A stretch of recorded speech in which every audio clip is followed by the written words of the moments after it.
ખબરોમાં બન્યા રહેવા માટે બેલ આઇકોન દબાવો અને એબીપી અસ્મિતાને સબસ્ક્રાઇબ કરો. હવે વાત કરીએ દિવાળી બાદ 23 નવેમ્બરથી રાજ્યમાં માધ્યમિક, ઉચ્ચતર માધ્યમિક અને કોલેજ યુનિવર્સિટીમાં શિક્ષણ કાર્ય શરૂ થશે.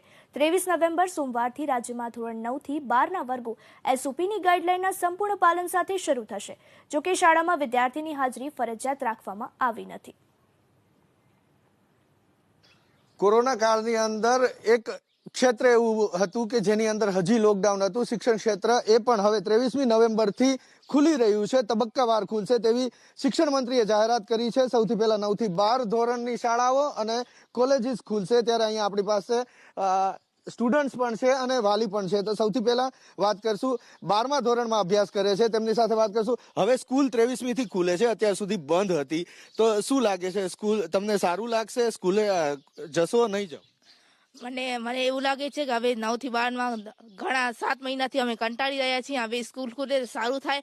હવે ઓનલાઈન શિક્ષણમાં અમને મજા આવે છે, પણ એનાથી સારું ખુલે તો સારું થાય એવું જ મારું કહેવાનું છે. હવે સ્કૂલ ખુલે ને અમે સેનેટાઈઝર બધું સાવચેતી અમે સ્કૂલે જઈશું એવી અમારું કહેવાનું છે કે અમે સ્કૂલ ખુલે તો વધુ સારું થાય. હવે 7 મહિનાથી ઘરે કંટાળી રહ્યા છીએ, એટલે કે હવે સ્કૂલ ખુલે સારું. અને સ્કૂલમાં ગોઠવણી એવી રીતે કરવી જોઈએ કે જેનાથી વિદ્યાર્થીઓને ચેપ ના લાગે. એનાથી એક બેન્ચીસમાં એક જણાને, 2ની બેન્ચીસમાં એકના અને 3ની બેન્ચીસમાં 2 જણાને અને શિક્ષણને વધુ સેનેટાઈઝર એવી વ્યવસ્થા કરવી જોઈએ. એફઆઈ ની અંદર ભણે છે એમની સાથે વાત કરશું. તમારું શું માનવું છે? હવે કોલેજ ખુલશે, એફઆઈ તમે કરો છો, કઈ રીતના નીતિ નિયમો તમે પાળશો અથવા તો કઈ રીતના હોવા જોઈએ? અમે તો જે સરકાર જેવી રીતે નિયમ પાડે છે એમ તો બરોબર છે. ઓનલાઈન થવું, જો કેસ વધતા હોય તો ઓનલાઈન સારું છે ઘરે એમ. અને એની સગવડ પૂરતી આપણે એની કેર કરીને જો શાળા ખુલતી હોય, કોલેજ ખુલતી હોય તો અમને કાંઈ વાંધો નથી. અમે પણ તૈયાર છીએ એમાં જવા માટે,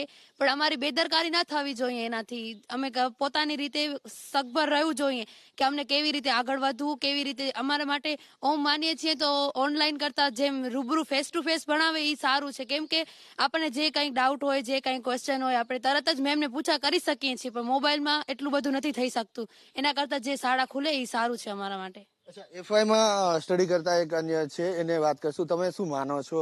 હવે શિક્ષણ મંત્રીએ જાહેરાત કરી 23મી.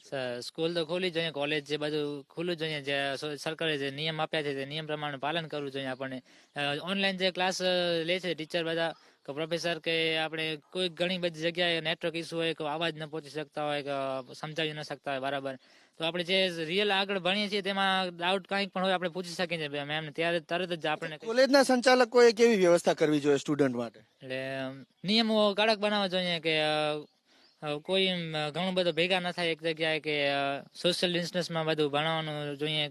ટાઈમ મેનેજ કરવું જોઈએ કે એટલા વાગ્યા સુધી આટલા સ્ટુડન્ટ હોય, એટલે પછી એના પછી બીજા સ્ટુડન્ટ આવે, એવી રીતે ટાઈમ મેનેજ કરવું જોઈએ અને ભણાવવું જોઈએ. અચ્છા, અહીંયા એક વાલી પણ છે, એમનું બાળક પણ સ્કૂલમાં જાય છે, ભણે છે, તેમની સાથે વાત કરશું. હવે સ્કૂલ ખુલે છે, તમે તૈયાર છો તમારા બાળકને સ્કૂલે મોકલવા માટે? તમારી માનસિકતા શું છે કે નહીં મોકલો?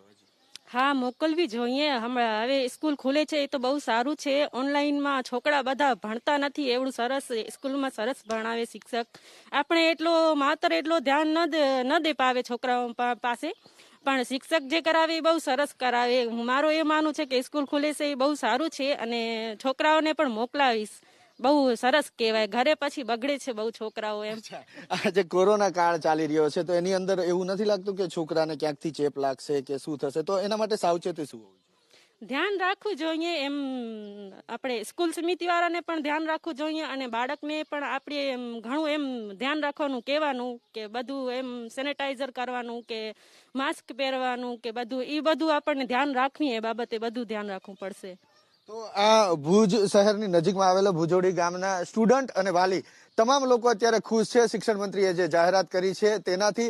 સાથે સાથે એ પણ કહી રહ્યા છે કે શાળા સંચાલકો, કોલેજના સંચાલકો અને સ્ટુડન્ટ આ તમામ લોકોએ જાગૃતતા દાખવવી જોઈએ, જાગૃત રહેવું જોઈએ, તમામ નિયમોનું પાલન કરવું જોઈએ. પરંતુ અત્યારે આટલા મહિના સ્કૂલ કોલેજ બંધ રહી અને હવે શરૂઆત થવાની છે, એની જાહેરાત થઈ છે, એનાથી વાલી અને વિદ્યાર્થીઓ અહીંના ખુશ જોવા મળી રહ્યા છે. કેમેરામેન કમલેશ પટેલ સાથે હિરેન રાજગુરુ, એબીપી અસ્મિતા, ભુજોડી ભુજ.